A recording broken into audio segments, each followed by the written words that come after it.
이거나 먹고 떨어져! 법원 주차장 한복판. 장모는 서류 봉투를 남자에게 힘껏 던졌습니다. 봉투는 바닥에 떨어졌고 종이들이 흩어져 바람에 굴러갔습니다. 남자는 아무 말도 하지 못한 채 무릎을 꿇고 바닥에 떨어진 서류를 하나씩 주었습니다. 그 흉가에서 평생 썩어. 장인 어른의 목소리가 주차장 전체를 울렸고 사돈 식구들은 남자를 향해 비웃었습니다. 며칠 뒤 남자는 삽을 들고 폐가 마당을 파기 시작했습니다. 그리고 그 순간 그는 멈춰 섰습니다. 손에 전해진 감촉에 숨이 멎은 듯 굳어버렸습니다. 도대체 그가 본 것은 무엇이었을까요? 사람들이 버린 그 흉가에는 어떤 비밀이 숨겨져 있었던 걸까요?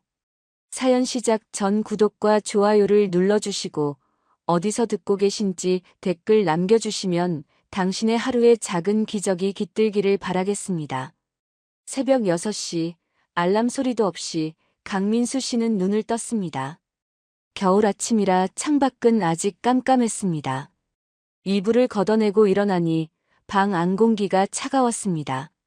보일러를 아껴 쓰느라 밤새 온도를 낮춰놨기 때문이었죠. 현관으로 나와 신발장에서 검은색 구두를 꺼냈습니다. 그 구두는 벌써 3년째 신고 있는 것이었습니다. 밑창이 거의 다 닳아서 아스팔트 위를 걸으면 발바닥으로 바닥의 울퉁불퉁함이 그대로 느껴졌습니다. 뒤축 가죽도 벗겨져서 회색 속살이 드러나 있었습니다. 새 구두를 사야 한다고 생각한 지가 벌써 몇 달째였지만 이번 달 카드값을 생각하면 또 다음 달로 미뤄야 했습니다. 거실 쪽을 돌아봤습니다. 안방 문은 굳게 닫혀 있었고 문틈 사이로 새어나오는 불빛도 없었습니다. 아내는 아직 자고 있었습니다. 아침 인사 한마디 없이 집을 나서는 게 언제부턴가 당연해졌습니다. 민수 씨는 조용히 현관문을 열고 나왔습니다. 복도 형광등 불빛이 차갑게 내려앉아 있었습니다. 지하철역까지 걸어가는 15분 동안 거리는 텅 비어 있었습니다. 편의점 불빛만 환하게 켜져 있었고 새벽 배송 기사들이 오토바이 시동을 걸고 있었습니다. 지하철 안은 이미 사람들로 가득했습니다. 좌석은 당연히 없었고 손잡이를 잡고 서서 가야 했습니다. 민수 씨는 가방 안주머니에서 명함 하나를 꺼냈습니다. 흰 바탕에 파란색으로 대기업 로고가 크게 박혀 있었습니다. 그 명함을 한참 들여다보다가 다시 가방 속으로 집어넣었습니다. 누군가에게 건넬 일도 없고 건넨다 해도 달라질 건 아무것도 없었으니까요. 회사 건물 앞에 도착했습니다. 유리로 된 커다란 정문에는 정장을 차려입은 직원들이 줄지어 들어가고 있었습니다. 하지만 민수 씨는 그쪽으로 가지 않았습니다. 건물 옆쪽으로 돌아가 작은 철문 앞에 섰습니다. 그 문 위에는 협력업체 전용이라는 팻말이 붙어 있었습니다. 가방에서 출입증을 꺼내 인식기에 갖다 댔습니다. 띠하는 전자음과 함께 문이 열렸습니다. 민수 씨의 출입증은 파란색이었습니다. 정규직 직원들의 초록색 출입증과는 테두리 색깔부터 달랐습니다. 옆에 서 있던 경비원 아저씨가 힐끗 쳐다봤습니다. 그 시선에는 동정도 무시도 아닌 그냥 익숙함 같은 게 담겨 있었습니다. 엘리베이터를 기다리는데 뒤에서 누군가 다가왔습니다. 돌아보니 정규직 후배였습니다. 나이는 30 중반쯤 됐을까요? 민수 씨보다 10살은 어려 보였습니다. 하지만 그 후배는 입사 5년 만에 벌써 대리로 승진했습니다. 엘리베이터 문이 열리고 둘이 함께 탔습니다. 후배는 환하게 웃으며 말을 건넸습니다. 아, 선배님. 아직도 여기 계세요? 저는 이번에 팀장님이랑 점심 먹기로 했는데 승진 얘기 나올 것 같아요. 악의는 없었을 겁니다. 그냥 자기가 좋아서 한 얘기였겠죠. 민수 씨는 입가에 억지 미소를 지으며 대답했습니다. 그래, 고생 많네. 그렇게 말하면서도 출입증을 쥔 손은 미세하게 떨리고 있었습니다. 후배는 먼저 내리며 손을 흔들었고 민수 씨는 두 층을 더 올라가 자기 사무실로 향했습니다. 책상 위에는 투명 아크릴 트로피가 하나 놓여 있었습니다. 20년 근속 기념이라고 금색 글씨가 새겨져 있었지만 표면에는 먼지가 수북이 쌓여 있었습니다. 민수 씨는 그걸 쳐다보지도 않고 의자에 앉았습니다. 점심시간이 되었습니다. 다른 직원들은 335 모여 회사 식당으로 내려갔지만 민수 씨는 1층 편의점으로 갔습니다. 삼각김밥 하나와 작은 컵라면을 골라 계산했습니다. 전부 합쳐 4,000원이었습니다. 로비 구석 벤치에 앉아 혼자 먹었습니다. 김밥 비닐을 뜯는데 휴대폰이 울렸습니다. 회사 메일 알림이었습니다. 제목을 보는 순간 손이 멈췄습니다. 비핵심 인력 구조 조정 안내라고 적혀 있었습니다. 메일을 열어봤습니다. 본문에는 예산 절감을 위한 인력 재편, 무기계약직 포함이라는 문구가 선명하게 적혀 있었습니다. 아래쪽으로 스크롤을 내리니 대상자 명단이 나왔습니다. 가나다 순으로 정렬된 그 명단 중간쯤에 강민수라는 이름이 보였습니다. 김밥을 입에 넣었는데 씹을 수가 없었습니다. 목구멍으로 넘어가지 않았습니다. 민수 씨는 자리에서 일어나 화장실로 갔습니다. 세면대 앞에 서서 수도꼭지를 틀었습니다. 차가운 물을 두 손으로 받아 얼굴에 끼얹었습니다. 물방울이 턱을 타고 떨어졌습니다. 고개를 들어 거울을 봤습니다. 거울 속에는 눈가에 주름이 깊게 파인 50 가까운 남자가 서 있었습니다. 저녁 7시 민수 씨는 처가댁 식탁에 앉아 있었습니다. 오늘은 장모님 생신이라 온 가족이 모였습니다. 식탁 위에는 갈비찜과 잡채, 전이 가득 차려져 있었습니다. 장모님은 상석에 앉아 있었고 장인 어른은 그 옆에 계셨습니다. 처제 내외도 와 있었습니다. 장모님이 일부러 큰 소리로 물었습니다. 그래서 민수 씨, 아직도 계약직이야? 식탁이 잠시 조용해졌습니다. 민수 씨는 숟가락을 내려놓고 조심스럽게 대답했습니다. 무기계약직입니다, 어머님. 장모님의 목소리는 더 커졌습니다. 에이, 대기업 다닌다더니 결국 그거였네. 쯧쯧. 처제가 옆에서 거들었습니다.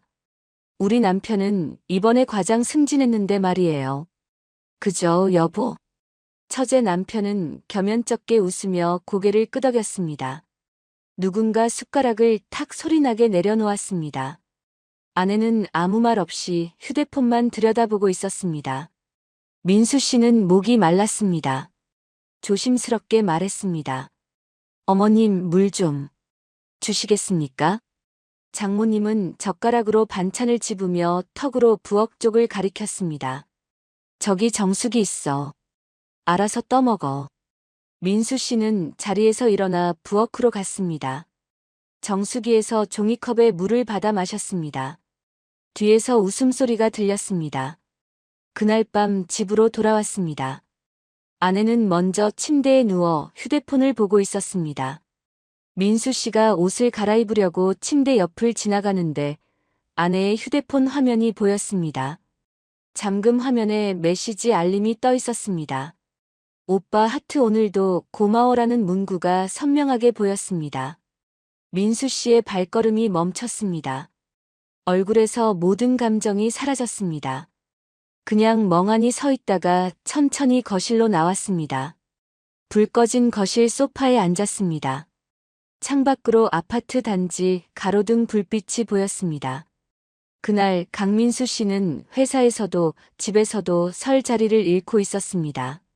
그날 밤 민수 씨는 잠을 이루지 못했습니다. 소파에 앉아 창밖만 바라보다가 새벽 1시가 넘어서야 침대로 들어갔습니다. 아내는 이미 깊은 잠에 빠져 있었습니다. 민수 씨는 이불을 덮고 누웠지만 눈이 감기지 않았습니다. 천장을 바라보며 오늘 본 그 메시지를 계속 떠올렸습니다. 며칠이 지났습니다. 어느 날 새벽 1시, 민수 씨는 불 꺼진 거실에 혼자 앉아 있었습니다. 테이블 위에는 미역국 한 그릇이 놓여 있었습니다. 저녁 7시에 끓여놓은 국이었지만 이미 식어서 표면에 기름이 하얗게 굳어 있었습니다. 아내가 늦는다고 문자가 왔었습니다. 친구들 만나.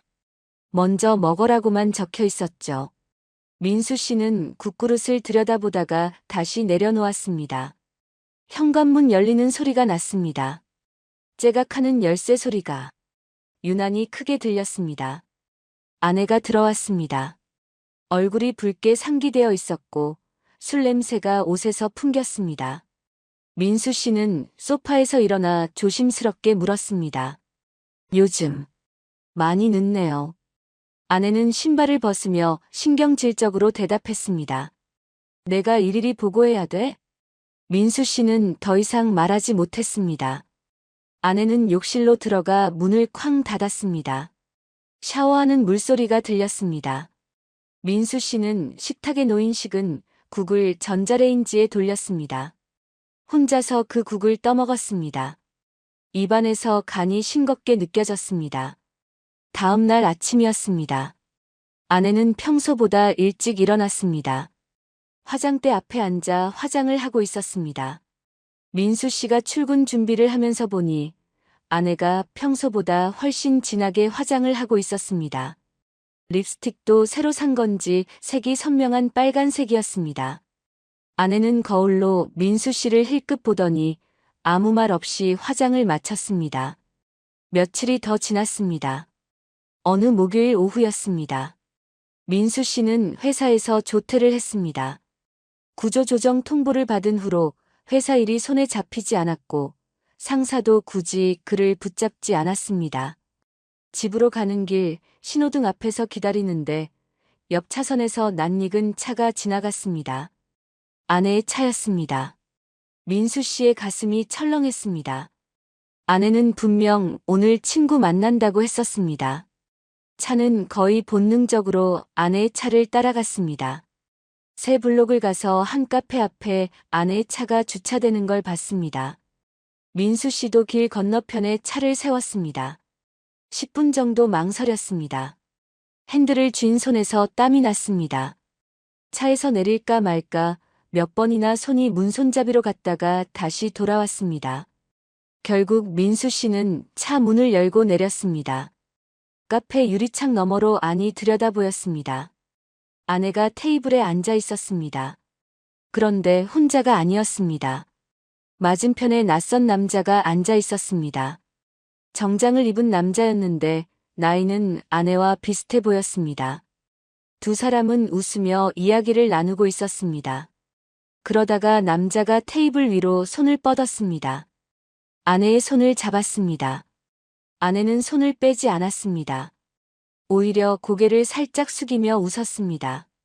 민수 씨는 그 자리에 멈춰 섰습니다. 발이 땅에 붙은 것처럼 움직여지지 않았습니다. 손에 들고 있던 커피 테이크아웃 컵이 떨렸습니다.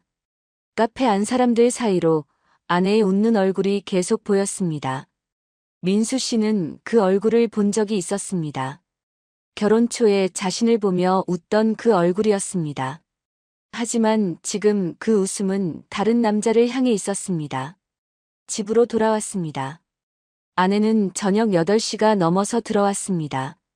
민수 씨는 거실 소파에 앉아 기다리고 있었습니다. 아내가 현관문을 열고 들어서자 민수 씨가 물었습니다. 오늘 어디 갔다 왔어요? 아내는 가방을 소파에 던지듯 놓으며 대답했습니다. 친구 만났어. 왜? 민수 씨의 목소리가 떨렸습니다. 오늘 당신 봤어요. 카페에서. 아내의 표정이 순간 굳었습니다. 하지만 곧 냉정한 얼굴로 돌아왔습니다. 오히려 먼저 소리를 질렀습니다.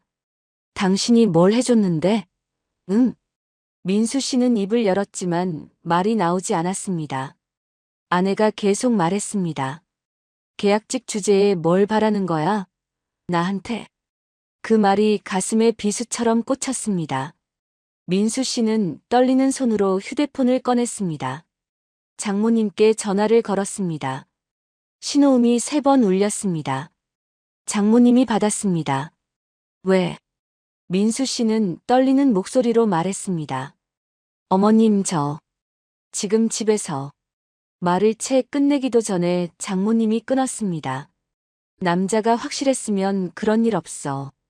우리 딸만 불쌍해. 전화가 뚝 끊겼습니다.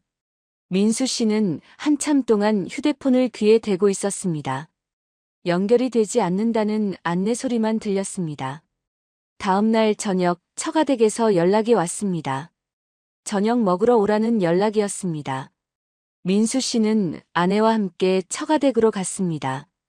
식탁에는 장모님, 장인어른, 처제 내외가 앉아 있었습니다. 분위기가 무거웠습니다. 밥을 먹는 동안 아무도 말이 없었습니다. 식사가 끝나갈 무렵 처제 남편이 입을 열었습니다. 형님, 남자가. 그러면 안 되죠. 민수 씨는 고개를 들었습니다. 처제 남편은 민수 씨를 똑바로 쳐다보며 말했습니다. 가정을 지켜야지. 형님 같은 분이 그러시면.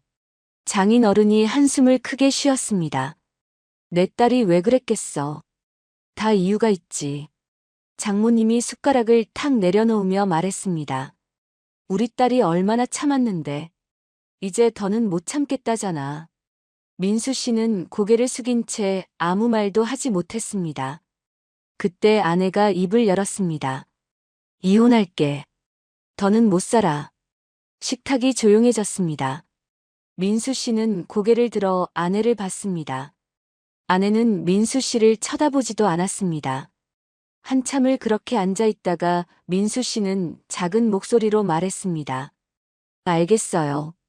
그날 밤 민수 씨는 혼자 집으로 돌아왔습니다. 아내는 친정에 남았습니다. 텅 빈 집에서 민수 씨는 불도 켜지 않고 거실 바닥에 주저앉았습니다. 어둠 속에서 그는 자신의 인생이 설명할 기회조차 없이 무너지고 있다는 걸 느꼈습니다. 그날 밤 이후로 민수 씨는 혼자 지냈습니다. 아내는 친정에서 나오지 않았습니다. 전화도 문자도 없었습니다. 30평 아파트는 혼자 살기엔 너무 넓었습니다. 냉장고를 열면 김치통 하나, 된장통 하나, 그리고 생수병 2개만 덩그러니 있었습니다. 반찬이랄 것도 없었습니다. 저녁은 매일 편의점 도시락으로 때웠습니다. 플라스틱 용기에 담긴 밥과 반찬을 전자레인지에 돌려 먹었습니다. 혼자 먹는 밥은 목으로 잘 넘어가지 않았습니다. 일주일이 지난 어느 월요일 오전 10시, 책상 위 내선 전화가 따르릉 울렸습니다. 민수 씨는 수화기를 들었습니다. 인사팀에서 걸려온 전화였습니다. 수화기 너머로 젊은 여직원의 차가운 목소리가 들렸습니다. 강민수 씨, 지금 인사팀으로 올라오시겠습니까? 민수 씨는 네라고 대답하고 수화기를 내려놓았습니다. 자리에서 일어나는데 다리에 힘이 없었습니다. 복도를 걸어가는데 주변 동료들이 슬쩍슬쩍 쳐다보다가 고개를 돌렸습니다. 어떤 사람은 갑자기 서류철을 뒤적이기 시작했고 어떤 사람은 컴퓨터 모니터만 뚫어지게 쳐다봤습니다. 다들 민수 씨가 왜 인사팀에 불려가는지 알고 있었습니다. 복도 끝 엘리베이터 버튼을 눌렀습니다. 기다리는 30초가 30분처럼 길게 느껴졌습니다. 엘리베이터 문이 열리고 12층 버튼을 눌렀습니다. 올라가는 동안 거울에 비친 자신의 얼굴을 봤습니다. 눈 밑이 거무스름했습니다. 며칠째 제대로 잠을 못 잤기 때문이었습니다. 엘리베이터가 12층에 도착했습니다. 띵 하는 소리와 함께 문이 열렸습니다. 인사팀 사무실 문을 열고 들어갔습니다. 안은 조용했습니다. 책상 4개가 일렬로 놓여 있었고 그중 한 책상에 젊은 여직원이 앉아 있었습니다. 나이는 한 30 초반쯤 돼 보였습니다. 민수 씨보다 20살은 어렸습니다. 그 직원은 민수 씨가 들어와도 고개를 들지 않았습니다. 서류를 보면서 손으로 맞은편 의자를 가리켰습니다. 민수 씨는 의자에 조용히 앉았습니다. 여직원은 여전히 서류만 보고 있었습니다. 한참 후에야 입을 열었습니다. 서류를 민수 씨 쪽으로 밀지도 않고 그냥 책상 위에 놓은 채로 말했습니다. 이번 달 말일까지입니다. 민수 씨는 목이 말랐습니다. 침을 삼키고 조심스럽게 물었습니다. 제가 무기계약직인데요. 여직원은 볼펜으로 서류를 톡톡 두드리며 대답했습니다. 그래서입니다. 무기계약직도 이번 구조조정 대상이에요. 민수 씨의 입술이 바짝 말랐습니다. 목소리가 떨렸습니다. 저 여기서 20년 일했는데요. 여직원은 서류를 한 장 넘기며 말했습니다. 퇴직금은 법정 최소 기준으로 지급됩니다. 계산서는 따로 우편으로 보내드릴 거고요. 여기 서명란에 사인하시면 됩니다. 책상 위로 서류 한 장이 밀려왔습니다. 민수 씨는 떨리는 손으로 펜을 집었습니다. 펜을 쥔 손에서 땀이 났습니다. 서명란에 강민수라고 쓰는데 글씨가 삐뚤삐뚤했습니다. 평소 쓰던 자기 이름이 아닌 것처럼 느껴졌습니다. 서명을 마치고 펜을 내려놓았습니다. 여직원이 서류를 가져가며 말했습니다. 개인 물품은 이번 주 금요일까지 정리하시고 출입증은 경비실에 반납하세요. 민수 씨는 고개만 끄덕이고 자리에서 일어났습니다. 다리에 힘이 없어서 휘청거렸습니다. 책상 모서리를 잡고 중심을 잡았습니다. 사무실 문을 열고 나왔습니다. 복도가 빙글빙글 도는 것 같았습니다. 벽에 손을 짚고 한참을 서 있었습니다. 숨을 깊게 들이쉬었습니다. 복도 끝에 걸린 회사 로고가 보였습니다. 파란색과 은색으로 된 그 로고를 20년 동안 봐왔습니다. 하지만 이제 그 로고는 민수 씨와 상관없는 것이 되었습니다. 사무실로 돌아왔습니다. 책상 서랍을 하나씩 열었습니다. 첫 번째 서랍에는 볼펜 몇 자루와 포스트잇이 있었습니다. 두 번째 서랍에는 개인 머그컵과 여분의 넥타이 2개가 있었습니다. 세 번째 서랍을 열자 20년 근속 트로피가 나왔습니다. 투명 아크릴로 만든 트로피였는데 먼지가 수북이 쌓여 있었습니다. 민수 씨는 그것들을 천천히 종이박스에 담았습니다. 전부 담는데 5분도 걸리지 않았습니다. 20년의 흔적이 고작 작은 박스 하나였습니다. 옆자리 동료가 슬쩍 쳐다봤습니다. 눈이 마주치자 동료는 얼른 고개를 돌려 모니터만 봤습니다. 뒷자리 후배도 마찬가지였습니다. 아무도 말을 걸지 않았습니다. 아무도 수고하셨습니다라는 인사를 하지 않았습니다. 민수 씨는 박스를 들고 조용히 자리를 떠났습니다. 퇴근 시간 5시 30분, 민수 씨는 박스를 안고 엘리베이터에 탔습니다. 1층 로비로 내려왔습니다. 경비실 앞을 지나가는데 경비원 아저씨가 고개를 살짝 숙여 인사했습니다. 그 작은 인사가 가슴에 따뜻하게 느껴졌습니다. 민수 씨도 고개를 숙여 답례했습니다. 회사 건물 밖으로 나왔습니다. 5월 저녁 바람이 불었습니다. 박스를 안고 지하철역으로 걸어갔습니다. 집에 도착한 시간은 저녁 7시였습니다. 평소보다 2시간 일찍 도착한 집은 더 썰렁하게 느껴졌습니다. 현관문을 열고 들어서는 순간 뭔가 달라 보였습니다. 신발장을 봤습니다. 아내가 신던 베이지색 구두가 없었습니다. 검은색 운동화도 없었습니다. 거실로 들어갔습니다. TV 옆 하얀색 선반 위가 텅 비어 있었습니다. 아내가 모으던 도자기 인형들이 모두 사라져 있었습니다. 침실로 갔습니다. 옷장 문을 열었습니다. 왼쪽은 민수 씨 옷, 오른쪽은 아내 옷이 걸려 있었는데 오른쪽이 반쯤 비어 있었습니다. 옷걸이만 덜그러니 걸려 있었습니다. 화장대로 갔습니다. 거울 위에 놓여있던 립스틱, 향수병, 핸드크림이 모두 사라져 있었습니다. 서랍을 열어봤습니다. 속옷과 양말도 절반이 없었습니다. 거실로 나왔습니다. 벽에 걸린 액자를 봤습니다. 결혼식 날 찍은 사진이 들어있던 은색 액자였습니다. 하지만 액자 안은 비어 있었습니다. 하얀 배경만 남아 있었습니다. 민수 씨는 소파에 주저앉았습니다. 한참을 그렇게 멍하니 앉아 있었습니다. 벽시계 초침 소리만 또각또각 들렸습니다. 저녁 7시 30분쯤 현관문 열리는 소리가 났습니다. 열쇠 돌아가는 소리, 문 열리는 소리가 들렸습니다. 아내였습니다. 검은색 캐리어를 끌고 들어왔습니다. 민수 씨는 소파에서 일어나 말했습니다. 회사. 그만두게 됐어요. 오늘. 아내는 캐리어 손잡이를 놓지 않은 채 민수 씨를 쳐다봤습니다. 표정 하나 변하지 않았습니다. 차가운 목소리로 대답했습니다. 그럼 더는 할 말 없네. 아내는 가방에서 하얀 봉투 하나를 꺼냈습니다. 거실 탁자 위에 탁 소리나게 던졌습니다. 이혼 서류 변호사한테 보냈어. 당신 서명만 하면 끝이야. 민수 씨는 그 봉투를 내려다봤습니다. A사 크기만 한 하얀 봉투였습니다. 가볍게 보이는 봉투가 바위처럼 무겁게 느껴졌습니다. 아내는 다시 캐리어를 끌고 현관 쪽으로 향했습니다. 캐리어 바퀴가 마룻바닥을 굴러가는 소리가 요란했습니다. 민수 씨가 물었습니다. 어디 가요? 아내는 신발을 신으며 뒤도 돌아보지 않고 대답했습니다. 친정. 당신이랑은 더 이상 못 살아. 현관문이 열렸습니다. 캐리어가 문턱을 넘어가는 덜컹거리는 소리가 났습니다. 그리고 쾅 하고 문이 닫혔습니다. 민수 씨는 그 자리에 멈춰 서서 닫힌 문을 한참 바라봤습니다. 집 안은 조용했습니다. 냉장고 돌아가는 소리, 시계 초침 소리만 들렸습니다. 민수 씨는 냉장고로 갔습니다.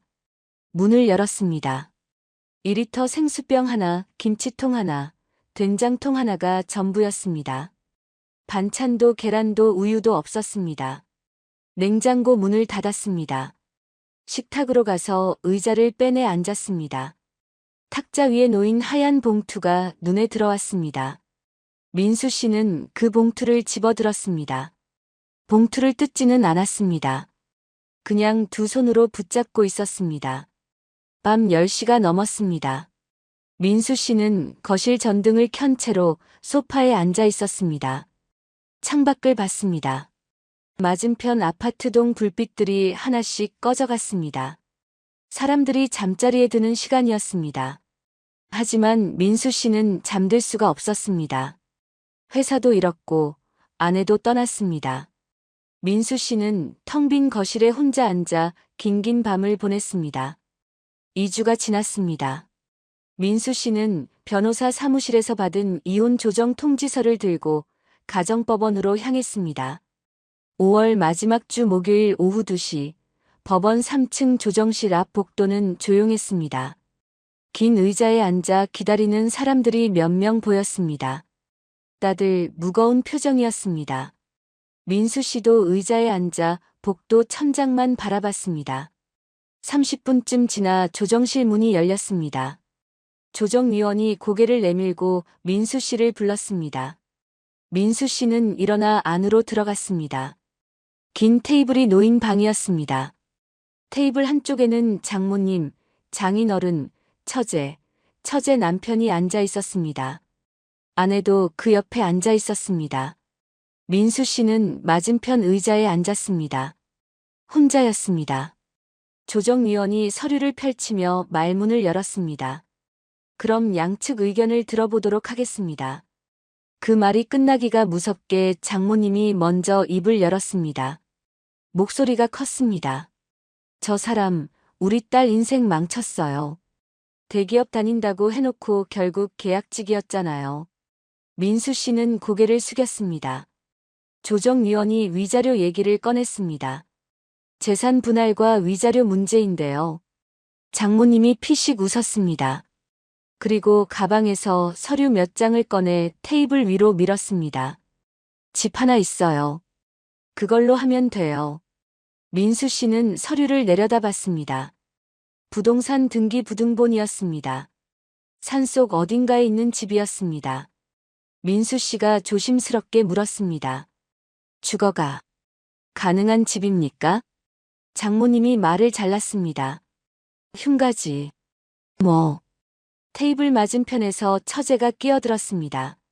전기도 잘 안 들어온대요. 한 10년은 사람 안 살았다던데. 처제 남편도 거들었습니다. 물도 제대로 안 나온다더라고요. 수도관이 다 녹슬었대요. 장인 어른이 팔짱을 끼고 말했습니다. 세금만 꼬박꼬박 나가. 우리도 골칫덩어리였어. 장모님이 휴대폰을 꺼내 사진을 보여줬습니다.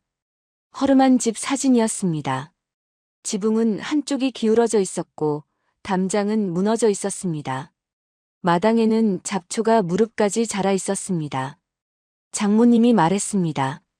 귀신 나온다는 소문도 있어요. 그래서 아무도 안 사가는 거예요. 처제가 낄낄 웃었습니다. 아내는 휴대폰만 보고 있었습니다. 한마디도 하지 않았습니다. 장모님이 결정타를 날렸습니다. 팔리지도 않는 애물단지야. 그냥 세금만 축내는 땅이에요. 장인 어른이 한마디 보탰습니다. 저 사람한텐 딱이네. 그죠? 처제 남편이 고개를 끄덕였습니다. 조정위원이 난처한 표정으로 말했습니다. 그래도 죽어가는 여부는 확인을. 장모님이 손을 내저었습니다. 그런 거 필요 없어요. 싫으면 말고. 빈손으로 나가든지. 민수 씨는 등기부등본을 다시 봤습니다. 주소를 보니 강원도 산골이었습니다. 면적은 150평 정도였습니다. 건물은 30평쯤 됐습니다. 민수 씨는 한참을 서류를 내려다봤습니다. 조정위원이 물었습니다. 어떻게 하시겠습니까? 민수 씨는 펜을 집었습니다. 손이 떨렸습니다. 서명란에 이름을 썼습니다. 강민수라는 세 글자를 쓰는데 10초가 걸렸습니다. 펜을 놓는 손까지 떨렸습니다. 장모님 일행 쪽에서 웃음소리가 났습니다. 장모님이 크게 말했습니다. 산속 흉가에서 잘 살아보라 그래. 처제가 처제 남편 귀에 대고 뭐라고 속삭였습니다. 두 사람이 웃었습니다. 조정이 끝났습니다. 민수 씨는 서류를 받아들고 자리에서 일어났습니다. 등 뒤에서 수군거리는 소리가 들렸습니다. 조정실 문을 열고 복도로 나왔습니다. 복도 끝 엘리베이터 쪽으로 걸어갔습니다. 뒤에서 조정실 문 열리는 소리가 났습니다. 장모님 일행이 나오는 소리였습니다. 민수 씨는 걸음을 멈추지 않고 계속 걸었습니다. 엘리베이터 버튼을 눌렀습니다. 법원 건물 밖으로 나왔습니다. 주차장으로 향하는데 뒤에서 큰 목소리가 들렸습니다. 야, 서. 민수 씨는 걸음을 멈췄습니다. 뒤를 돌아보니 장모님이 서 있었습니다. 장인어른, 처제 남편도 함께 있었습니다. 장모님은 손에 서류 봉투를 들고 있었습니다. 민수 씨 쪽으로 휙 던졌습니다. 봉투가 바닥에 떨어졌습니다. 서류가 아스팔트 위로 흩어졌습니다. 민수 씨는 허리를 숙여 서류를 주었습니다. 무릎을 꿇고 한 장 한 장 모았습니다. 장모님이 손가락으로 민수 씨를 가리키며 말했습니다. 이게 네 인생이야. 알아들어? 민수 씨는 서류를 줍는 손을 멈추지 않았습니다. 장모님이 계속 말했습니다. 우리 딸한테 뭐라고 했는지 알아? 대기업 다닌다고 안정적이라고 했잖아. 처제와 처제 남편은 팔짱을 끼고 그 광경을 지켜봤습니다. 장모님의 목소리가 더 커졌습니다. 계약직 주제에 대기업 다닌다고 으스댔잖아. 20년 일했다면서. 그래봤자 계약직이야. 민수 씨는 서류를 다 주워 봉투에 넣었습니다. 일어서려는데 장모님이 다시 말했습니다. 그 흉가에서 평생 썩어. 딱 네 수준이야. 주차장을 지나가던 사람들이 쳐다봤습니다. 중년 부부가 걸음을 멈추고 구경했습니다. 민수 씨는 고개를 숙인 채 서 있었습니다. 장모님이 마지막 말을 던졌습니다. 우리 딸이 네 같은 사람이랑 살았다는 게 창피해. 정말 창피해. 장인 어른이 한마디 보탰습니다. 돈도 없는 게 자존심은 있나 봐. 웃기지 마. 처제가 장모님 팔을 잡았습니다. 엄마, 그만 가요. 저런 사람한테 더 이상 시간 낭비하지 말고. 장모님 일행은 웃으며 주차장 안쪽으로 걸어갔습니다. 차 문 여는 소리, 시동 거는 소리가 들렸습니다. 검은색 SUV가 민수 씨 옆을 지나갔습니다. 장모님이 창문을 내리고 한 번 더 쳐다봤습니다. 그리고 차는 주차장을 빠져나갔습니다. 민수 씨는 그 자리에 혼자 남았습니다. 서류 봉투를 가슴에 꼭 안았습니다. 주차장 아스팔트 위에 서류 조각 하나가 바람에 날렸습니다. 민수 씨는 천천히 걸어서 그것도 주웠습니다. 그리고 자기 차가 있는 쪽으로 걸어갔습니다. 차 사이로 홀로 걸어가는 뒷모습이 외로워 보였습니다. 차에 탔습니다. 시동을 걸지 않고 그냥 앉아 있었습니다. 봉투 안 서류를 꺼내봤습니다. 등기부등본, 이혼 합의서, 재산 분할 동의서가 들어 있었습니다. 주소를 다시 봤습니다. 강원도 태백군 청산면 솔반리. 민수 씨는 그 주소를 한참 바라봤습니다. 이제 갈 곳은 그곳뿐이었습니다.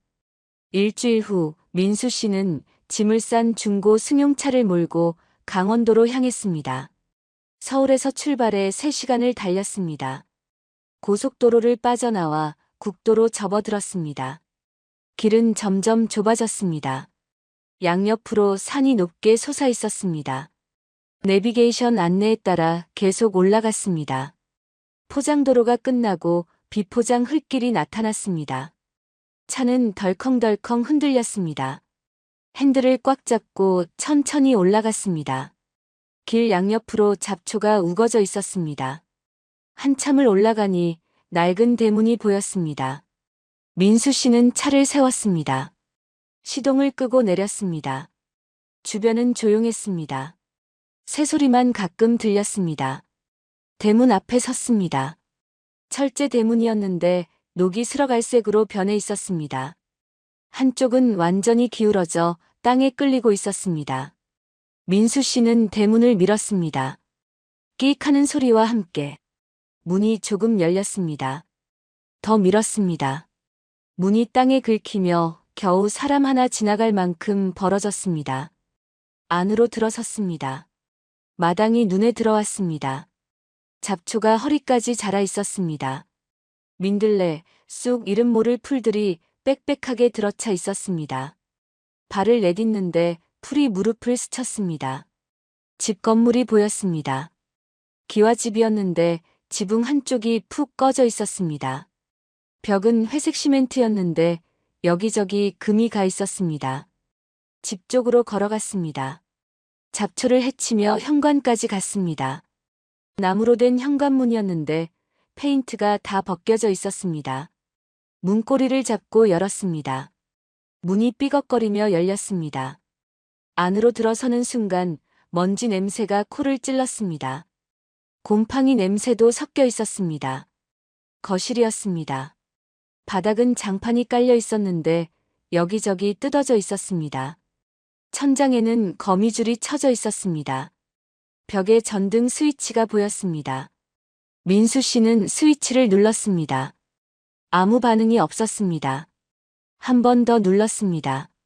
역시 불이 켜지지 않았습니다. 부엌으로 갔습니다. 낡은 싱크대가 있었습니다. 수도꼭지는 녹이 슬어 빨간 갈색이었습니다. 꼭지를 돌렸습니다. 공기 빠지는 소리만 났습니다. 물은 나오지 않았습니다. 한참을 기다렸습니다. 수도관에서 뚝 하고 갈색 물 한 방울이 떨어졌습니다. 그게 전부였습니다. 방으로 갔습니다. 방문을 열었습니다. 다다미가 깔린 방이었는데 군데군데 곰팡이가 피어 있었습니다.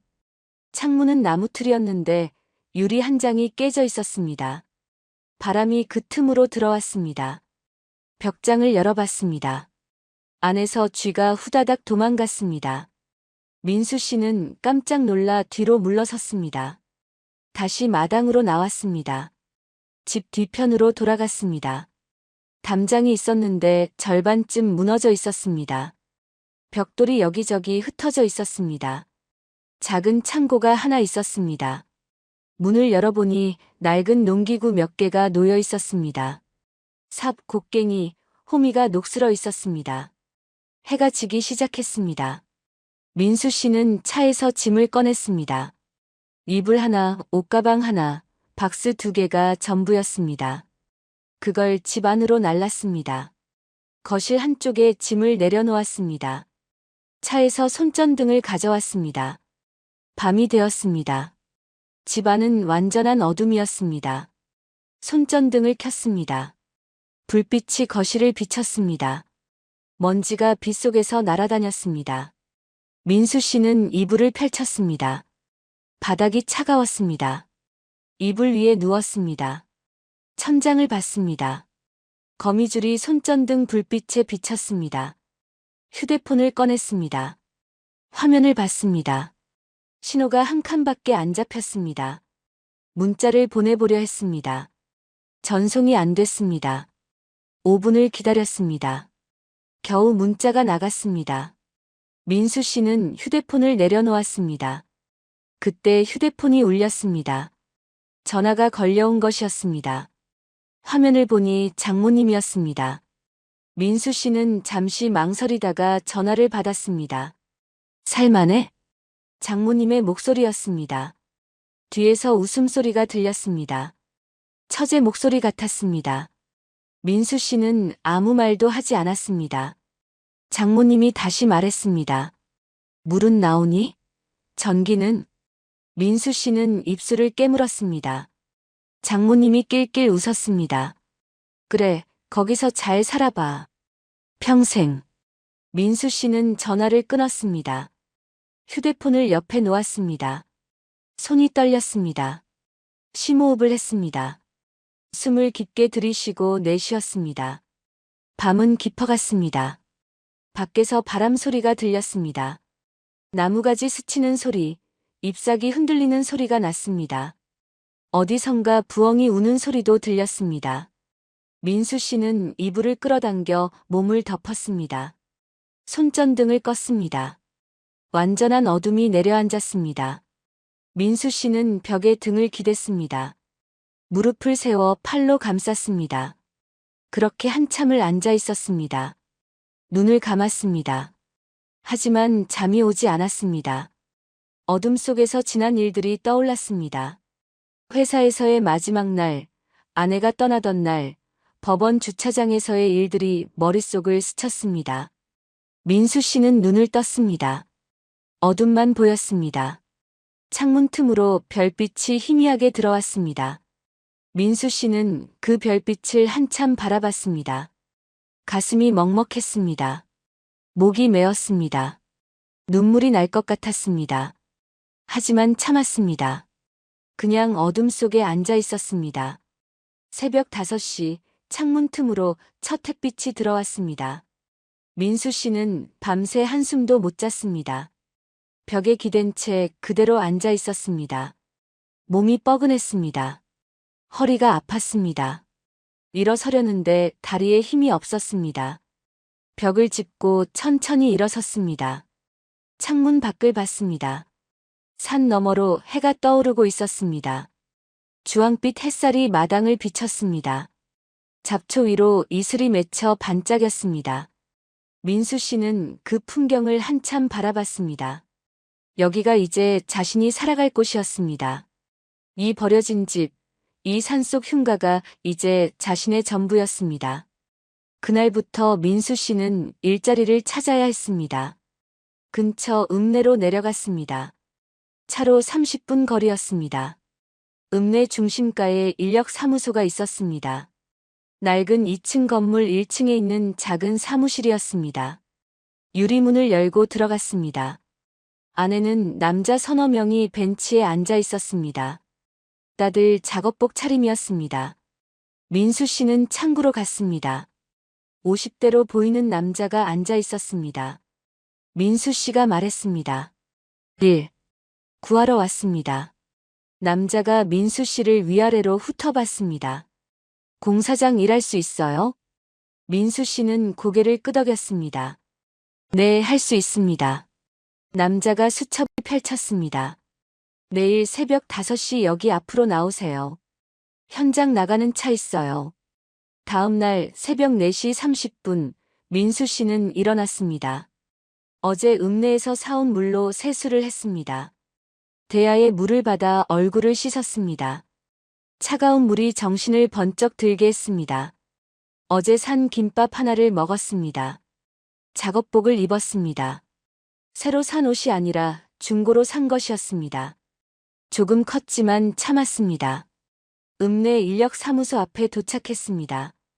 벌써 사람들이 모여 있었습니다. 10명쯤 됐습니다. 모두 남자들이었습니다. 나이는 다양했습니다. 젊은 사람도 있고 민수 씨보다 나이 들어 보이는 사람도 있었습니다. 5시 정각 1톤 트럭이 도착했습니다. 사람들이 짐칸에 올라탔습니다. 민수 씨도 올라탔습니다. 트럭은 30분을 달렸습니다.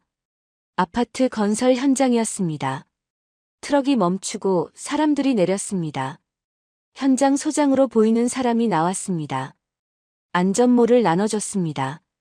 민수 씨는 안전모를 받아 썼습니다. 사이즈가 안 맞아서 자꾸 흘러내렸습니다. 손으로 고쳐 썼습니다. 옆에 서 있던 20대 청년이 민수 씨를 봤습니다.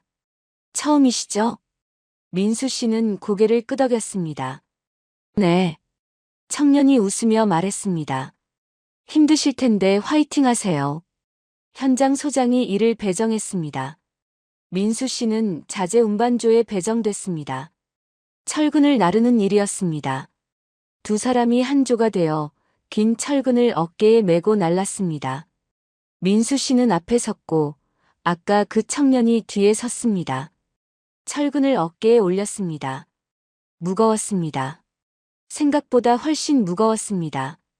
어깨가 눌렸습니다. 걸음을 옮겼습니다. 20m쯤 걸어가야 했습니다. 10m쯤 갔을 때 다리가 후들거렸습니다. 손이 떨렸습니다. 하지만 참았습니다.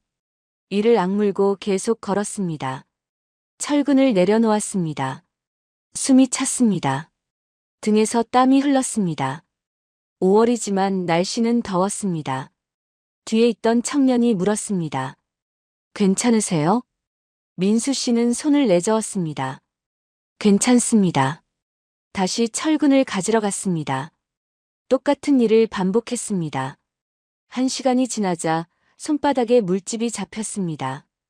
2시간이 지나자 허리가 끊어질 것 같았습니다. 허리를 펴려고 했는데 삐끗했습니다. 아픈 신음이 나올 뻔했습니다. 꾹 참았습니다.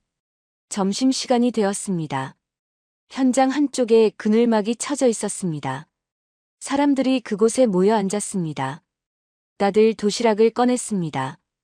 집에서 싸온 도시락이었습니다. 반찬이 가득 들어 있었습니다. 민수 씨는 편의점 김밥 한 줄을 꺼냈습니다. 혼자 김밥을 먹었습니다. 옆 사람들이 슬쩍 쳐다봤습니다. 청년이 다가왔습니다. 손에 삶은 계란 하나를 들고 있었습니다. 이거 드세요. 저는 배불러서요. 민수 씨는 손을 내저었습니다. 괜찮습니다. 청년이 웃으며 민수 씨 앞에 계란을 놓았습니다. 그냥 드세요. 남으면 버려야 해요. 민수 씨는 고개를 숙여 인사했습니다. 감사합니다. 오후 작업이 시작됐습니다. 오전보다 더 힘들었습니다. 몸은 이미 지쳐 있었습니다. 다리에 힘이 없었습니다. 그래도 멈출 수 없었습니다. 계속 철근을 날랐습니다. 3번째 왕복을 할 때 화장실에 가고 싶었습니다. 참았습니다. 5번째 왕복 후 더 이상 참을 수 없었습니다. 현장 소장에게 말했습니다. 화장실 좀 다녀오겠습니다.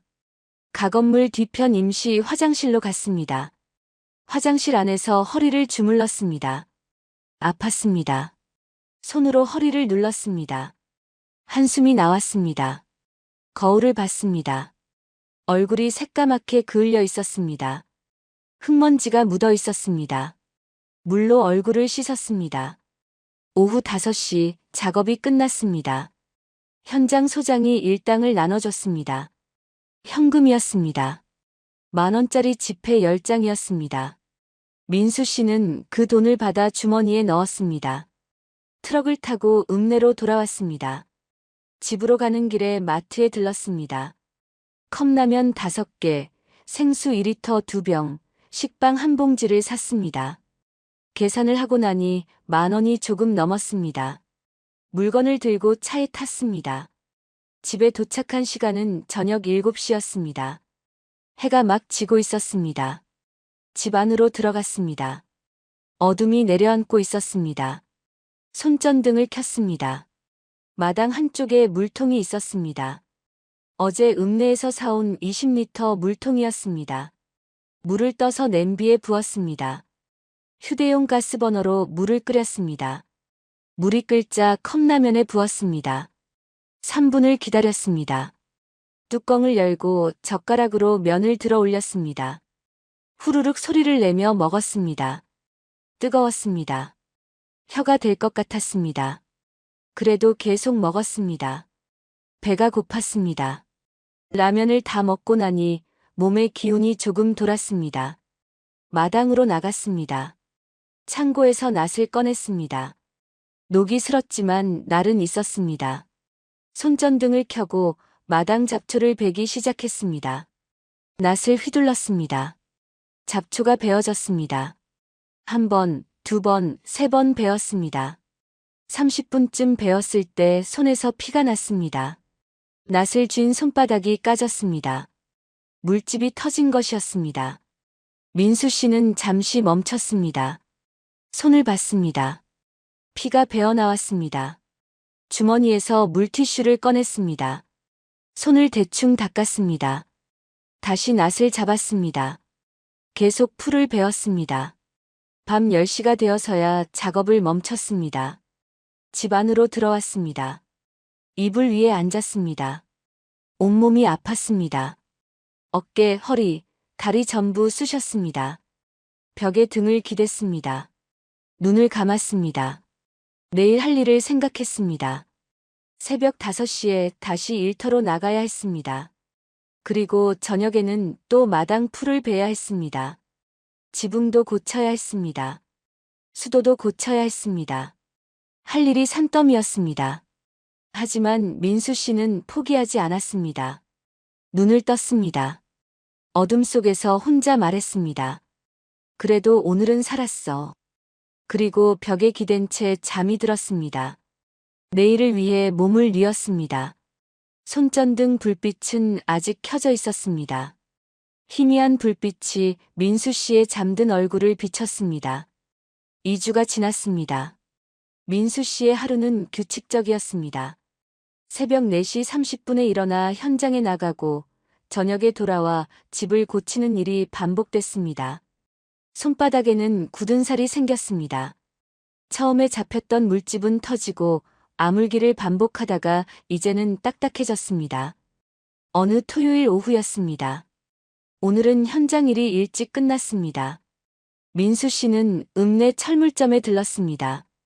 비닐과 나무 판자를 샀습니다. 지붕을 임시로 막을 재료였습니다. 철물점 주인이 트럭에 실어줬습니다. 민수 씨는 그것들을 싣고 집으로 향했습니다. 집에 도착해서 지붕으로 올라갔습니다. 사다리를 세우고 조심스럽게 올라갔습니다. 지붕 위에는 구멍이 3군데 있었습니다. 비가 오면 그대로 집 안으로 빗물이 떨어졌습니다. 민수 씨는 나무 판자를 구멍 위에 대고 못을 박았습니다. 망치질을 했습니다. 땡땡땡 소리가 산에 울렸습니다. 판자 위에 비닐을 덮었습니다. 비닐이 날아가지 않게 벽돌로 눌렀습니다. 완벽한 방수는 아니었지만 그래도 비는 막을 수 있을 것 같았습니다. 지붕에서 내려와 집을 바라봤습니다. 초라했지만 조금씩 나아지고 있었습니다. 창문으로 갔습니다. 깨진 유리창이 문제였습니다. 바람이 그대로 들어왔습니다. 민수 씨는 두꺼운 비닐을 창틀에 붙였습니다. 테이프로 꼼꼼하게 붙였습니다.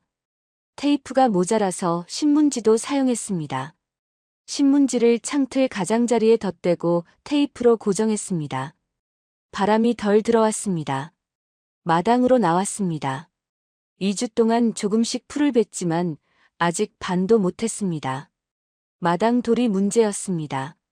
큰 돌들이 여기저기 박혀 있어서 걸을 때마다 걸렸습니다. 민수 씨는 삽으로 돌을 파냈습니다. 하나씩 옮겼습니다.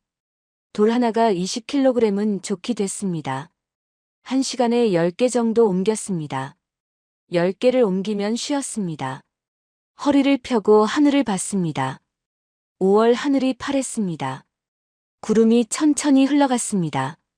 숨을 고르고 다시 돌을 옮겼습니다. 저녁 무렵이었습니다. 담 너머로 누군가 지켜보는 시선이 느껴졌습니다. 민수 씨는 고개를 들었습니다. 이웃집 할머니였습니다. 흰머리의 할머니가 담장 너머로 민수 씨를 보고 있었습니다. 눈이 마주치자 할머니는 슬쩍 고개를 돌렸습니다. 하지만 계속 힐끗힐끗 쳐다봤습니다. 민수 씨는 다시 일을 시작했습니다. 돌을 옮기고 풀을 베고 쓰레기를 치웠습니다. 1시간쯤 지나 다시 고개를 들었을 때 할머니는 이미 집 안으로 들어간 것 같았습니다. 해가 지기 시작했습니다. 민수 씨는 도구를 정리하고 있었습니다. 그때 대문 쪽에서 소리가 났습니다. 거기 사람 있소? 민수 씨는 돌아봤습니다. 70대쯤 되어 보이는 노인이 서 있었습니다. 등이 약간 굽었고 지팡이를 짚고 있었습니다. 얼굴은 햇볕에 그을려 구릿빛이었습니다. 민수 씨는 다가가 인사했습니다. 안녕하십니까? 노인이 민수 씨를 위아래로 훑어봤습니다. 여긴 왜 왔어? 민수 씨는 잠시 망설였습니다. 뭐라고 대답해야 할지 몰랐습니다. 노인이 다시 물었습니다. 이 집 산 거야? 민수 씨는 고개를 끄덕였습니다. 비슷합니다. 노인이 고개를 갸웃했습니다. 민수 씨가 조심스럽게 말했습니다. 갈 데가 없어서요. 노인은 아무 말 없이 민수 씨를 바라봤습니다. 그러다가 천천히 고개를 끄덕였습니다. 힘들겠네. 그 한마디가 민수 씨 가슴에 와닿았습니다. 지난 한 달 동안 누구도 그런 말을 해주지 않았습니다. 목이 메었습니다. 민수 씨는 고개를 숙였습니다. 노인이 주변을 둘러봤습니다. 마당을 보고 집을 보고 지붕을 봤습니다. 그리고 의미심장하게 말했습니다. 이 땅 예전엔 말 많았지. 민수 씨는 고개를 들었습니다. 무슨 말씀이세요? 노인은 지팡이로 땅을 톡톡 두드렸습니다. 나중에 알게 될 거야. 서두르지 말고. 그리고 천천히 돌아서서 걸어갔습니다. 지팡이 소리가 똑똑 울렸습니다. 민수 씨는 그 뒷모습을 한참 바라봤습니다. 이 땅이 무슨 땅이지? 하는 생각이 들었습니다. 민수 씨는 마당 땅을 내려다봤습니다. 돌을 치우고 풀을 베어낸 땅이었습니다. 손으로 땅을 만져봤습니다. 흙이 손에 묻었습니다. 생각보다 단단했습니다. 보통 흙과는 다른 느낌이었습니다. 민수 씨는 손에 묻은 흙을 털었습니다. 해가 완전히 졌습니다. 민수 씨는 집 안으로 들어갔습니다. 손전등을 켜고 저녁을 준비했습니다. 오늘도 컵라면이었습니다. 물을 끓이고 라면에 부었습니다. 김이 모락모락 올라왔습니다. 라면을 먹으면서 오늘 있었던 일을 생각했습니다. 노인의 말이 계속 머릿속을 맴돌았습니다. 이 땅 예전엔 말 많았지. 그게 무슨 뜻일까요? 민수 씨는 창문 밖을 봤습니다. 어둠 속에 마당이 보였습니다. 라면을 다 먹고 밖으로 나왔습니다. 밤하늘을 올려다봤습니다. 별이 쏟아질 것 같았습니다. 서울에서는 볼 수 없던 별들이었습니다. 은하수도 희미하게 보였습니다. 민수 씨는 마당 한가운데 서서 한참 하늘을 봤습니다. 희미한 기대가 생겼습니다. 무엇인지는 모르겠지만 뭔가 있을 것 같은 느낌이었습니다. 이 버려진 땅에, 이 흉가에 무언가가 숨어 있을지도 모른다는 생각이 들었습니다. 민수 씨는 땅을 한 번 더 내려다봤습니다. 그때 대문 밖에서 또 소리가 났습니다. 민수 씨는 돌아봤습니다. 아까 그 노인이 다시 와 있었습니다. 손에 무언가 들고 있었습니다. 가까이 가보니 막걸리 병이었습니다. 노인이 병을 내밀었습니다. 오늘 수고했어. 이거나 한 잔해. 민수 씨는 두 손으로 받았습니다. 감사합니다. 노인이 손을 흔들었습니다. 괜찮아. 혼자 사는 게 쉽지 않지. 천천히 해. 그리고 다시 돌아서 걸어갔습니다. 민수 씨는 막걸리 병을 들고 서 있었습니다. 따뜻한 기운이 가슴에 퍼졌습니다. 오랜만에 느껴보는 온기였습니다. 밤 10시, 민수 씨는 마당에 앉아 있었습니다. 땅을 바라보며 앉아 있었습니다. 노인이 준 막걸리를 한 모금 마셨습니다. 달콤하고 시큼한 맛이 입안에 퍼졌습니다. 민수 씨는 별을 보며 생각했습니다. 여기서 다시 시작하는 거야. 그렇게 혼자 다짐했습니다. 한 달이 더 지났습니다. 이제 6월 중순이었습니다. 민수 씨는 집을 조금씩 살만하게 만들고 있었습니다. 지붕은 비가 새지 않게 됐고 창문도 바람이 덜 들어왔습니다. 마당 잡초도 대부분 정리했습니다. 하지만 아직 수도 문제는 해결하지 못했습니다. 어느 일요일 아침이었습니다. 민수 씨는 수도를 고치기로 마음먹었습니다. 창고에서 삽을 꺼냈습니다. 수도관이 어디로 연결되어 있는지 확인해야 했습니다. 집 뒤편 땅을 파기 시작했습니다. 삽을 땅에 찔렀습니다. 그런데 이상했습니다. 삽이 제대로 들어가지 않았습니다. 흙이 아니라 돌을 파는 것 같았습니다. 민수 씨는 힘을 더 줘서 삽을 찔렀습니다. 땅이 조금씩 파였습니다. 30cm쯤 파들어갔을 때 단단한 안반이 나왔습니다. 이상한데. 민수 씨는 혼잣말을 했습니다. 보통 산골 땅은 흙이 깊었습니다. 하지만 여기는 얕은 곳에 바로 안반이 나왔습니다. 민수 씨는 다른 곳도 파봤습니다. 마당 왼쪽을 팠습니다. 역시 비슷했습니다. 30cm 정도만 파면 단단한 층이 나왔습니다. 계속 파내려갔습니다. 1시간쯤 팠을 때 물기가 느껴졌습니다. 땅이 축축했습니다. 더 파자 물이 스며 나왔습니다. 자연스러운 물길이 있었습니다. 계곡도 아닌데 물이 흐르는 흔적이 있었습니다. 민수 씨는 손으로 흙을 만져봤습니다. 촉촉했습니다. 더 신기한 건 흙의 색깔이었습니다. 위쪽 흙은 갈색이었는데 아래쪽 흙은 회색빛이 돌았습니다. 점토층 같았습니다. 그 아래는 자갈층이 나왔습니다. 일반 산골 땅과는 확실히 달랐습니다. 민수 씨는 휴대폰을 꺼냈습니다. 사진을 찍었습니다. 여러 각도에서 20장 넘게 찍었습니다. 오후가 됐습니다. 민수 씨는 마을 이장을 찾아갔습니다. 마을 입구 큰 집에 이장이 살았습니다. 대문을 두드렸습니다. 60대쯤 되어 보이는 남자가 나왔습니다. 마을 이장이었습니다. 무슨 일이세요? 민수 씨는 인사를 했습니다. 안녕하십니까? 저 위쪽에 사는 강민수라고 합니다. 이장이 고개를 끄덕였습니다. 아, 그 빈집에 들어온 사람. 들었어요. 민수 씨는 조심스럽게 물었습니다. 이장님, 제가 사는 그 땅이 좀 다른 것 같은데요. 이장이 눈썹을 치켜 올렸습니다. 다르다니? 민수 씨가 설명했습니다. 땅을 파보니까 보통 흙하고 다르더라고요.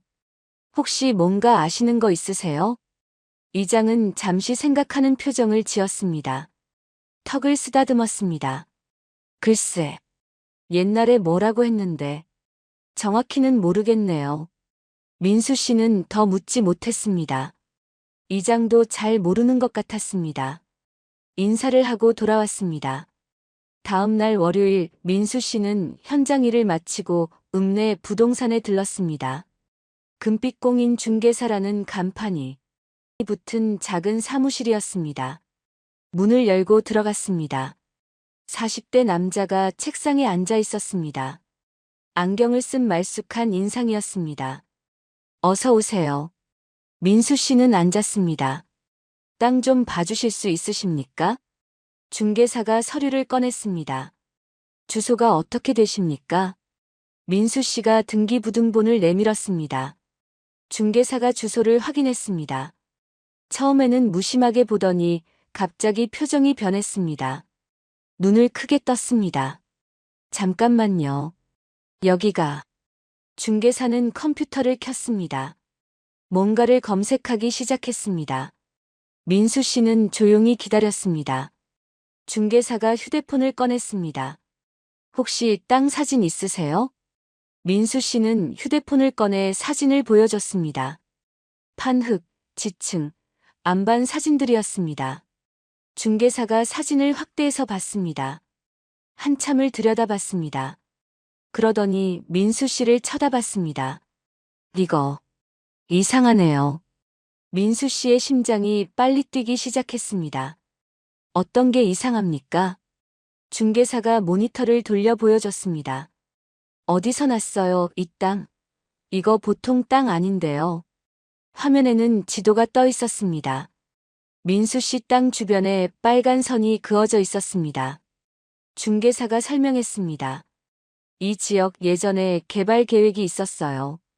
한 15년 전쯤 민수 씨는 몸을 앞으로 기울였습니다. 개발 계획이요? 중개사가 고개를 끄덕였습니다. 네. 도로 확장 계획이었는데 예산 문제로 중단됐어요. 근데 이 자료를 보니까 중개사는 다른 파일을 열었습니다. 정부 문서 같았습니다. 이거 최근 자료인데 내년에 예산 재편성이 된대요. 그럼 공사가 재개될 가능성이 있어요. 민수 씨는 숨을 멈췄습니다. 중개사가 계속 말했습니다. 만약 도로가 확장되면 여기 토지 보상이 나갈 겁니다. 그것도 꽤 큰 금액으로요. 민수 씨는 입이 바짝 말랐습니다. 얼마나? 중개사가 계산기를 두드렸습니다. 대충 봐도 현재 시세의 5배는 되겠는데요. 보상금만 수억은 될 것 같습니다. 민수 씨는 의자 등받이에 등을 기댔습니다. 머릿속이 하얘졌습니다. 중개사가 다시 물었습니다. 이 땅 어떻게 구하셨어요? 민수 씨는 대답하지 못했습니다. 그냥 멍하니 앉아 있었습니다. 중개사가 진지한 표정으로 말했습니다. 이건 버려진 땅이 아닙니다. 누가 이걸 팔았어요? 제정신이 아닌데요. 민수 씨는 서류를 다시 가방에 넣었습니다. 일어서며 말했습니다. 알려주셔서 감사합니다. 중개사가 명함을 내밀었습니다. 혹시 팔 생각 있으시면 연락 주세요. 제가 좋은 가격에 연결해 드릴게요.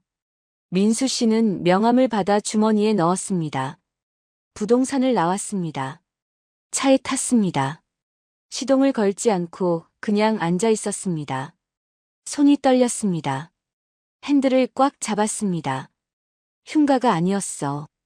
이게 보물이었어. 민수 씨는 눈을 감았습니다. 숨을 깊게 들이쉬었습니다. 장모님 얼굴이 떠올랐습니다. 팔리지도 않는 애물단지라고 했던 그 말이 귓가에 맴돌았습니다. 민수 씨는 씁쓸하게 웃었습니다. 집으로 돌아왔습니다. 마당에 섰습니다. 땅을 내려다봤습니다. 이제 이 땅이 다르게 보였습니다. 버려진 땅이 아니었습니다. 희망이 묻혀있는 땅이었습니다. 민수 씨는 무릎을 꿇고 앉았습니다. 손으로 흙을 만졌습니다. 따뜻했습니다. 그날 밤 민수 씨는 잠을 이루지 못했습니다. 기대와 불안이 교차했습니다. 정말 개발이 될까?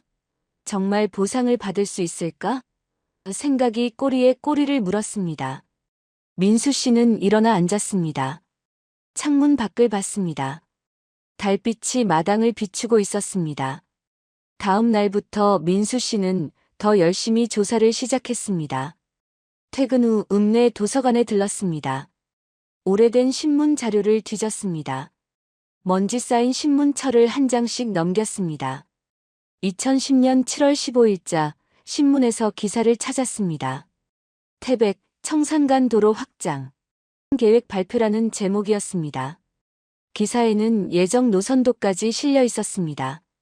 민수 씨는 그 기사를 휴대폰으로 사진 찍었습니다. 구청 민원실에도 갔습니다. 창구 직원에게 20년 전 개발 계획 문서 열람을 신청했습니다. 사흘 후 문서가 나왔습니다. 두께가 5cm는 되는 두꺼운 파일이었습니다. 민수 씨는 민원실 열람 테이블에 앉아 그것을 한 장 한 장 천천히 넘겼습니다. 50페이지쯤에서 도로 예정 노선도가 나왔습니다. 빨간색 형광펜으로 그어진 선이 지도 위를 가로지르고 있었습니다. 민수 씨는 손가락으로 그 선을 따라갔습니다. 선은 정확히 자신의 땅을 지나갔습니다. 2주가 더 지났습니다. 민수 씨는 이제 확신했습니다. 이 땅은 분명 가치가 있었습니다. 하지만 아무에게도 말하지 않았습니다. 조용히 집만 고치고 현장 일만 했습니다. 어느 금요일 저녁이었습니다. 민수 씨는 저녁으로 라면을 끓여 먹고 있었습니다. 휴대폰이 울렸습니다. 모르는 번호였습니다. 받았습니다. 여보세요? 중년 여자 목소리였습니다. 마을 이장 부인이었습니다. 저기 민수 씨? 제가 친구한테 들었는데요. 그 땅이 개발 계획 있다면서요? 소문이 퍼진 것이었습니다. 부동산 중개사가 누군가에게 얘기했고 그게 이장 부인 귀에 들어간 것이었습니다. 민수 씨는 짧게 대답했습니다. 확실하진 않습니다. 하지만 이미 늦었습니다. 다음 날 아침 마당에서 풀을 뽑고 있는데 길 아래로 아주머니 2명이 지나갔습니다. 민수 씨를 힐끗 쳐다보며 수군거렸습니다. 소문은 산불처럼 빠르게 번졌습니다. 나흘 후 화요일 오후 민수 씨는 현장 일을 마치고 집으로 돌아왔습니다. 대문 앞에 낯선 차가 서 있었습니다. 검은색 제네시스 세단이었습니다. 번호판을 보니 서울차였습니다. 민수 씨는 조심스럽게 다가갔습니다. 차 뒷문이 열렸습니다. 장모님이 내렸습니다. 명품 핸드백을 들고 있었습니다. 뒤따라 장인 어른도 내렸습니다. 정장 차림이었습니다. 민수 씨는 차 앞에서 멈춰 섰습니다. 장모님이 다가왔습니다. 얼굴엔 어색한 미소가 걸려 있었습니다. 법원 주차장에서 보던 그 냉정한 표정과는 전혀 달랐습니다. 민수 씨, 우리 얘기 좀 하자. 민수 씨는 대답하지 않았습니다. 그저 두 사람을 조용히 바라봤습니다. 장모님이 주변을 둘러봤습니다. 예전에 사진으로 봤던 흉가는 이제 많이 달라져 있었습니다. 지붕은 말끔했고 마당엔 잡초 대신 작은 텃밭이 있었습니다. 장모님의 입가가 실룩거렸습니다. 여기 좀 들어가도 되겠니? 민수 씨는 고개를 저었습니다. 밖에서 하시죠. 장모님의 미소가 조금 굳어졌습니다. 하지만 참는 표정으로 말을 이었습니다. 그래, 여기서 얘기하자. 저기, 우리가 그때 좀 심했지? 민수 씨는 입을 다물고 있었습니다. 장인 어른이 옆에서 거들었습니다. 민수 씨, 우리가 너무했어. 진심으로 미안하네. 우리도 그때 화가 많이 나 있었어. 민수 씨는 두 사람을 번갈아 봤습니다. 눈빛에 진심은 없었습니다. 그저 필요해서 하는 말이었습니다. 장모님이 한 걸음 더 다가왔습니다. 그 땅 말이야. 이 집 말이지. 우리가 다시 이야기 좀 하자. 민수 씨는 여전히 침묵했습니다. 장모님의 목소리가 조금 커졌습니다. 우리가 그때 몰랐어.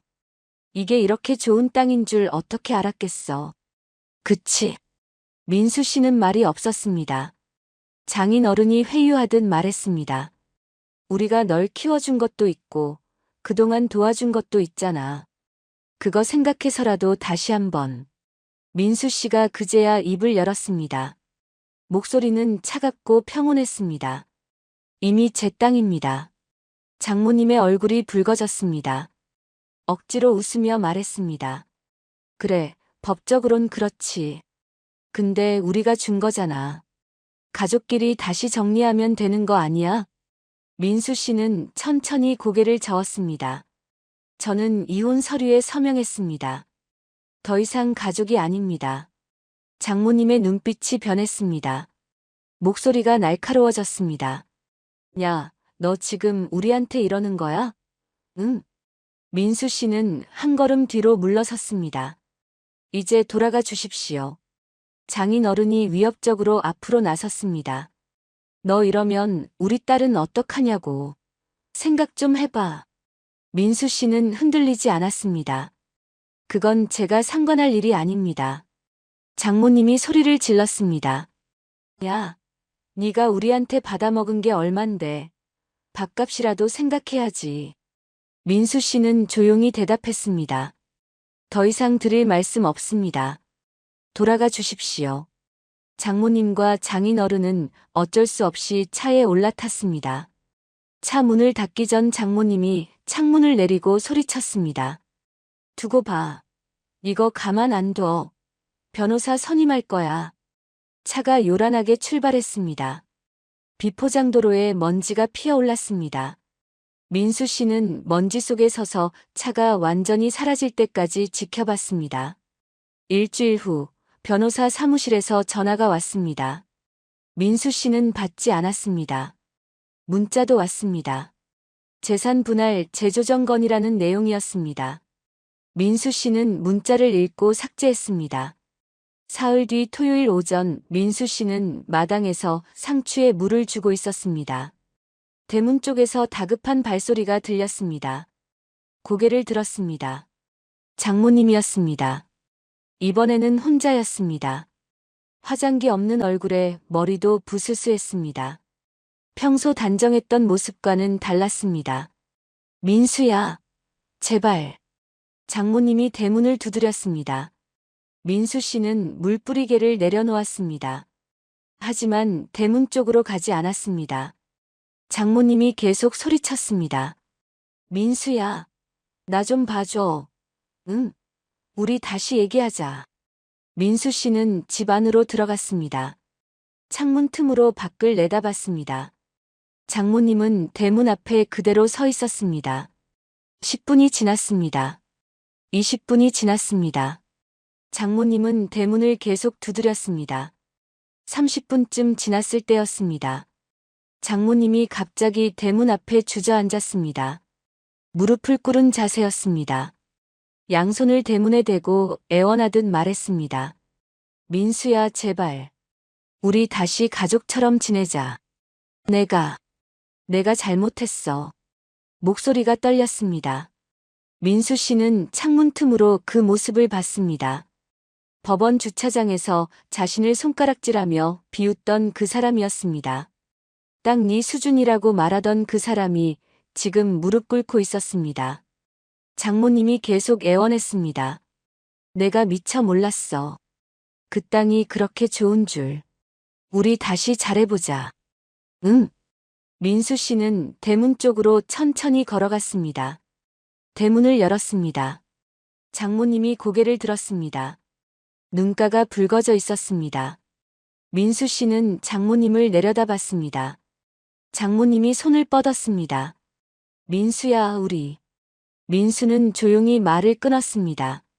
이미 끝났습니다. 장모님의 손이 공중에서 멈췄습니다. 민수 씨가 계속 말했습니다. 그날 주차장에서 하신 말씀 기억하십니까? 제 수준에 딱 맞는 집이라고 하셨죠. 장모님의 얼굴이 창백해졌습니다. 민수 씨는 차분하게 이어갔습니다. 맞습니다. 제 수준에 딱 맞는 집입니다. 그러니 이제 제가 여기서 살겠습니다. 장모님이 바닥에 손을 짚고 일어나려 했습니다. 무릎이 후들거렸습니다. 민수 씨는 부축하지 않았습니다. 장모님이 겨우 일어섰습니다. 민수야, 제발 한 번만. 민수 씨는 고개를 저었습니다. 더 이상 오지 마십시오. 법적으로 문제 삼으셔도 상관없습니다. 이미 정당하게 받은 재산입니다. 그리고 대문을 닫았습니다. 장모님은 대문 밖에서 한참을 서 있었습니다. 결국 비틀거리며 돌아갔습니다. 민수 씨는 창문으로 그 뒷모습을 봤습니다. 법원에서 당당하게 걷던 모습은 어디에도 없었습니다. 그날 저녁 민수 씨는 평상에 앉아 하늘을 봤습니다. 별이 쏟아질 것 같았습니다. 가슴이 답답하지 않았습니다. 오히려 시원했습니다. 민수 씨는 혼자 중얼거렸습니다. 버려졌다고 끝은 아니었어. 그 후로 장모님은 다시 오지 않았습니다. 변호사 사무실에서도 더 이상 연락이 없었습니다. 민수 씨는 조용히 자기 삶을 살아갔습니다. 매일 새벽 4시 30분에 일어나 현장에 나가 철근을 나르고 저녁이면 집으로 돌아와 텃밭에 물을 주고 지붕을 손봤습니다. 한 달이 지나고 2달이 지났습니다. 어느 월요일 오전 현장에서 철근을 옮기고 있을 때였습니다. 옆에서 함께 일하던 25살 청년이 땀을 닦으며 말을 걸었습니다. 형님, 요즘 표정이 정말 밝으세요. 처음 오셨을 때랑 완전 다르세요. 민수 씨는 무거운 철근을 내려놓으며 웃었습니다. 그래요? 제가요? 청년이 고개를 끄덕였습니다. 네, 처음엔 되게 힘들어 보이셨는데 요즘은 일하면서도 웃으시고 쉬는 시간에도 밝으세요. 민수 씨는 손바닥을 펼쳐봤습니다. 처음 이 일을 시작했을 때 물집으로 터져서 피가 나던 손이 이제는 누런 굳은 살로 단단해져 있었습니다. 그 굳은 살이 자랑스러웠습니다. 일이 재미있어서 그런가 봐요. 땀 흘리고 나면 기분이 좋더라고요. 오후 5시 30분, 퇴근 후 집으로 돌아왔습니다. 마당에는 이제 제법 푸른 텃밭이 자리 잡았습니다.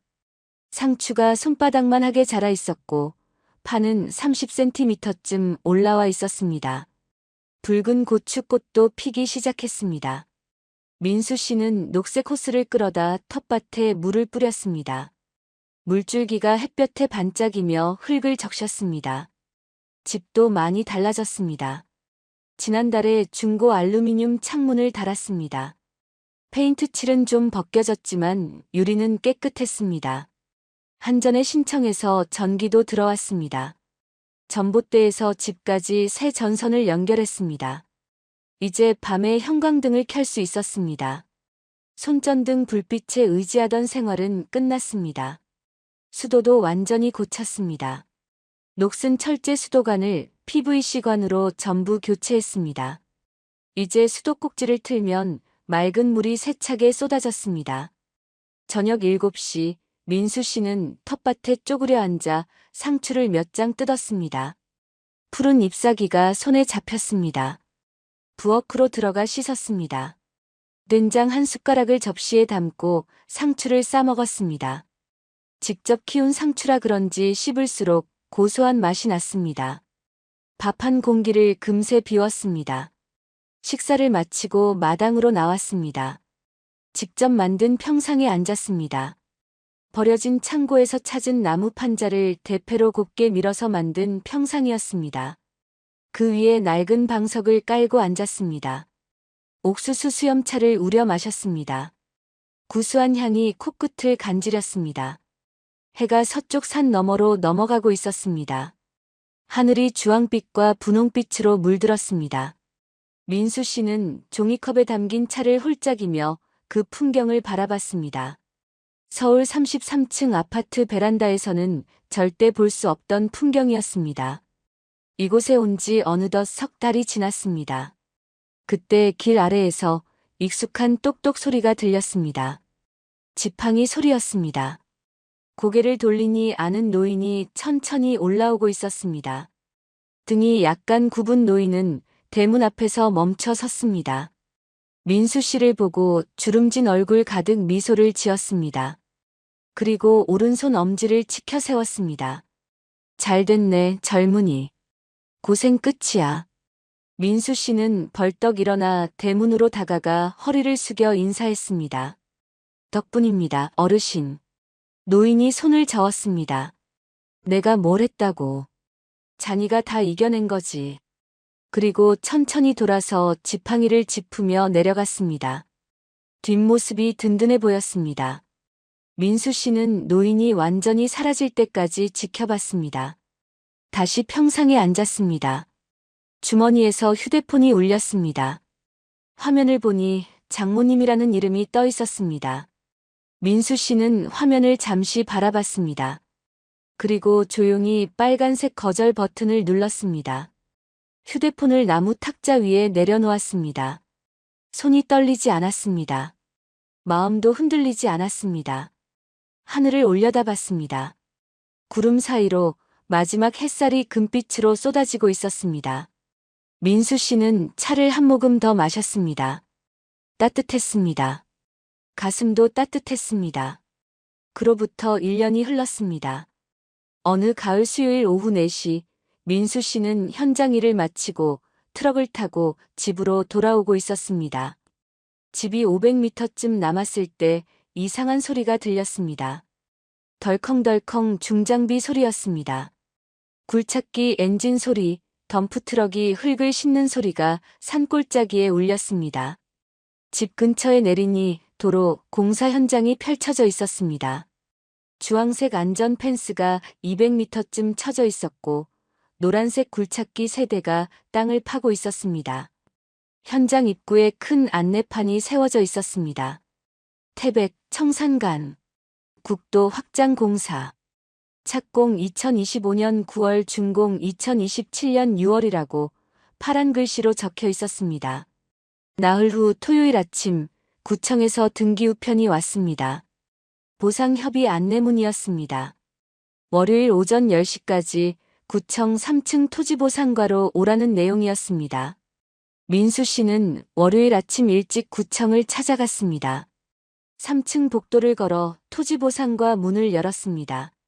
안에는 책상 6개가 놓여 있었고 30대 중반으로 보이는 공무원이 창가 쪽 책상에 앉아 있었습니다. 민수 씨가 다가가자 공무원이 두꺼운 서류 파일을 펼쳤습니다. 강민수 씨 맞으십니까? 민수 씨는 고개를 끄덕였습니다. 네, 맞습니다.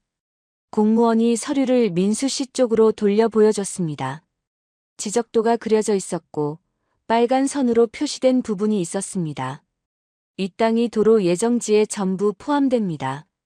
보상금은 감정평가 결과 30억 8천만 원으로 산정됐습니다. 민수 씨는 의자 등받이에 등을 기댔습니다. 숨을 깊게 들이쉬었습니다. 손이 떨렸습니다. 공무원이 계산기를 두드리며 설명했습니다.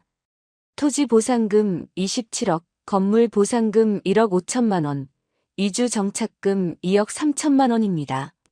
다음 주 금요일에 1차로 50% 입금되고 나머지는 한 달 뒤에 입금됩니다. 민수 씨는 입이 바짝 말랐습니다. 공무원이 펜을 내밀었습니다. 여기 서명란에 사인하시면 됩니다. 민수 씨는 떨리는 손으로 검은색 볼펜을 잡았습니다. 서명란에 강민수라고 썼습니다. 글씨가 평소보다 삐뚤빼뚤했습니다. 1년 전 법원에서 이혼 서류에 서명할 때와는 완전히 다른 기분이었습니다. 일주일 후 금요일 오전 11시 민수 씨는 읍내 은행에 앉아 있었습니다. 통장 정리를 하러 온 것이었습니다. 창구 직원이 통장을 기계에 넣었습니다. 기계가 드르륵 소리를 내며 숫자를 찍었습니다. 직원이 통장을 건넸습니다. 민수 씨는 통장을 펼쳐봤습니다. 잔액란에 15억 4천만 원이라고 적혀 있었습니다. 민수 씨는 은행을 나와 차에 탔습니다. 시동을 걸지 않고 한참을 앉아 있었습니다. 핸들을 꽉 쥐었습니다. 눈을 감았습니다. 숨을 천천히 들이쉬고 내쉬었습니다. 2달 후 민수 씨는 읍내 중심가에서 10분 거리에 있는 200평짜리 평지를 샀습니다. 남향이었고 앞이 탁 트인 곳이었습니다. 그곳에 집을 지었습니다. 40평짜리 단층 주택이었습니다. 붉은 벽돌로 외벽을 쌓았고 현관 앞에는 나무댁을 깔았습니다. 화려하지 않았지만 튼튼하고 따뜻해 보였습니다. 석 달 후 새해 1월 집이 완성됐습니다. 민수 씨는 이사를 했습니다. 옛날 흉가에서 쓰던 물건 중 몇 가지를 가져왔습니다. 직접 만든 나무 평상, 낡은 방석, 녹슨 낫을 가져왔습니다. 새집 마당 한쪽에 평상을 놓았습니다. 마당 왼쪽에 넓은 텃밭을 만들었습니다. 흉가 텃밭에서 키우던 상추를 조심스럽게 옮겨 심었습니다. 고추도 뿌리째 파서 옮겨 심었습니다. 오른쪽에는 과일나무를 심었습니다. 감나무 2그루, 매실나무 2그루, 대추나무 1그루를 심었습니다. 나무 사이에는 작은 화단도 만들어 코스모스 씨를 뿌렸습니다. 어느 일요일 오후 3시, 민수 씨는 마당 평상에 앉아 있었습니다. 탁자 위에는 두꺼운 역사책이 놓여 있었습니다. 요즘 읽고 있는 조선왕조실록 해설서였습니다. 도자기 찻잔에 녹차를 우려 한 모금 마셨습니다. 여유가 생겼습니다. 대문 쪽에서 똑똑 소리가 났습니다. 민수 씨는 고개를 들었습니다. 아는 노인이 지팡이를 짚고 서 있었습니다. 노인은 새 집을 둘러보며 감탄했습니다. 와, 정말 잘 지었구만. 새 집 구경 좀 하러 왔네. 민수 씨는 벌떡 일어나 대문을 활짝 열었습니다. 어서 오십시오, 어르신. 기다리고 있었습니다. 노인이 마당으로 천천히 걸어 들어왔습니다. 깔끔한 벽돌집, 잘 정돈된 마당, 푸른 텃밭과 어린 과일나무들을 하나하나 둘러봤습니다. 고개를 끄덕이며 웃었습니다. 참 좋구만. 여기서 이제 편히 사네. 민수 씨는 노인을 평상으로 모셨습니다. 두 사람은 나란히 앉아 차를 마셨습니다. 노인이 물었습니다. 옛날 그 흉가 땅, 아깝지 않나? 민수 씨는 고개를 저었습니다. 아니요. 그 땅 덕분에 여기까지 왔습니다. 감사할 뿐입니다. 노인이 민수 씨 어깨를 툭툭 두드렸습니다. 그래, 그 마음 잃지 마게. 자네는 이미 이긴 거야. 두 사람은 한참을 조용히 앉아 차를 마셨습니다. 해가 서쪽 하늘로 기울었습니다. 노을이 마당 전체를 붉게 물들였습니다. 버려졌다고 끝은 아니었습니다. 강민수 씨는 다시 섰습니다. 그리고 이번엔 흔들리지 않았습니다. 저 멀리 산 너머로 해가 천천히 넘어갔습니다. 새집 굴뚝에서 하얀 연기가 가늘게 피어올랐습니다. 저녁을 준비하는 연기였습니다. 때로 인생은 예상치 못한 곳에서 다시 시작됩니다. 민수 씨의 새로운 하루가 그렇게 평화롭게 흘러가고 있었습니다. 오늘 이야기 함께 해주셔서 감사합니다. 구독과 좋아요 부탁드리며 긴 이야기 함께 해주셔서 감사합니다.